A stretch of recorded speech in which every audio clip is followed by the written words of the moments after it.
Hi, I'm Brett Larkin with CureJoy TV, and in this video I'm going to be talking about sciatic pain and common ways that you can avoid sciatic pain, and then some must-know tips on dealing with this injury that really you just have to know to take care of your body, especially if you're doing yoga.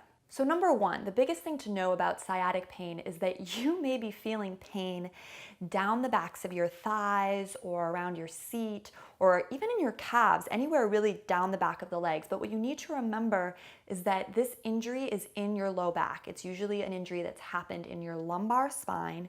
And so when you're thinking about what you can and can't do, you want to be focusing on exercises that are strengthening your low back and just bringing a little bit more blood flow and heat into that area.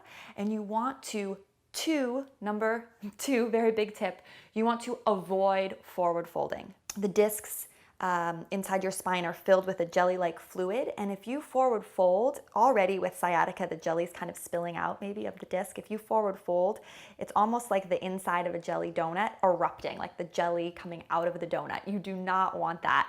So basically anything that's a forward bend, whether it's, touching your toes or being long-legged and folding forward, you want to avoid forward folds. You want to really focus on back bends and opening the back if that feels safe for you. 3, you want to not do Shavasana. Lying down face up actually isn't the best for sciatica. So when you have sciatica, if you are going to yoga class or you just know it's an ongoing issue, it's really great to take Shavasana face down. It looks like this. Shavasana face down, elbows wide, hands stacked, forehead on the hands. And then you just want to relax your feet and relax your low back.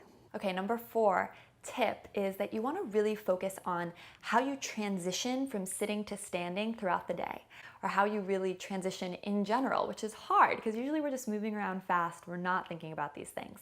But how you probably got your sciatic injury, maybe it was a car accident or something like that, but a lot of times people get it because they have a very sedentary lifestyle and suddenly they decide to, lift a weight or pick up a heavy box or do something, out of the ordinary, and they do that with their legs straight instead of bending their knees, and that's how they hurt their low back. So shoveling snow or gardening, especially if you haven't done those things in a while, could cause this to come on. So the big point here is that you really want to think, whether you're shoveling snow or gardening or just kind of getting up from your desk where you work to go about your day, is you really want to start thinking about how you're moving and just try to build in an extra beat of awareness so that you can make sure you're not straining your low back and that you're bending your knees to do these movements, especially if you're lifting something.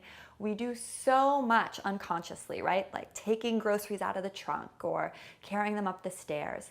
Think about how you can do these things in a way that supports your low back, bending from the knees first, always.